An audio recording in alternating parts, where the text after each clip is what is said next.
Mira, Sibila, mira lo que me encontré. ¿Dónde vos? Pues no me lo vas a creer. Estaba en el madero negro que me quería apiar. ¿En un madero? Pues sí, fíjate.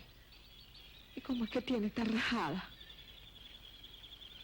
Al volar un hachazo, de seguro la dañé. Si vos querés, te la compongo. ¿Sabés, Sibila? Están pasando cosas muy raras aquí en la sierrita. Una enfermedad como esa del cólera. Y ahora esto. ¿Qué puedo decirte yo? Vos siempre sabés lo que ocurre. Pero esto es otra cosa.